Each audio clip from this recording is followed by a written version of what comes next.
এই সজনে ডাঁটাগুলো খুব মোটা মোটা হয়ে গেছে বন্ধুরা, বাড়িরই সজনা আমাদের, কিন্তু কেটে দেখি কি বেরোয়।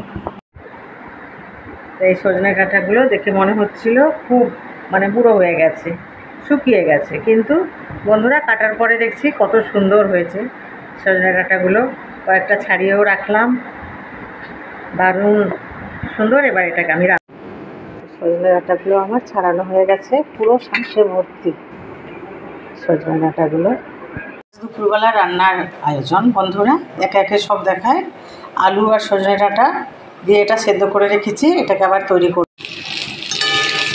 এই রান্নাটা আমি একবার দেখিয়েছিলাম বন্ধুরা, ইনবক্সে আমার আছে, আবার একটু দেখিয়ে দিই। এই রান্নাটা আমার পুরোপুরি পুকুর রান্না, পুকুরের রান্নাটা খুব করতো,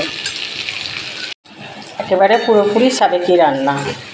সর্ষের তেলে গরম হয়ে গেলে ওর মধ্যে আলু পেঁয়াজটা দিয়ে দিলাম, ভাজা ভাজা হলেই আমি সজনে ডাঁটাটা দিয়ে দিই। সজনে ডাঁটা সেদ্ধ হয়ে গেছে, আমি সজনে ডাঁটাটা দিয়ে দিলাম।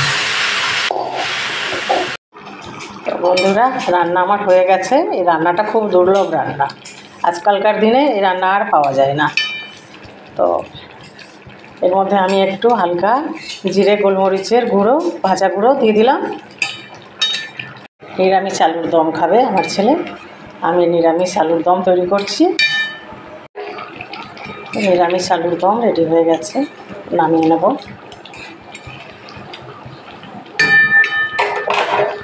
রেখর বাটার টাটকা মাছ এসছে ডিম ভর্তি বন্ধুরা, এই রেখর বাটার মাছের ঝোল তৈরি করব। আমার মাছের ঝোল রেডি হয়ে গেছে বন্ধুরা। পছন্দ হলে লাইক, কমেন্ট, শেয়ার, সাবস্ক্রাইব করে সাই কিচেনের পাশে থাকবেন। সকলে ভালো থাকবেন, সুস্থ থাকবেন। কাল যে দইটা জমিয়েছিলাম বন্ধুরা, সেই দইটা থেকে আমি কেটে কেটে দিয়ে দিলাম আর একটা বাটিতে। রায়তা তৈরি করে নেব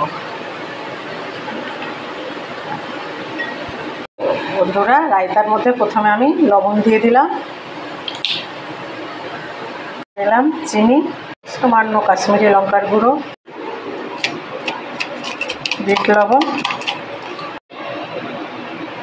কালি মির্চের গুঁড়ো,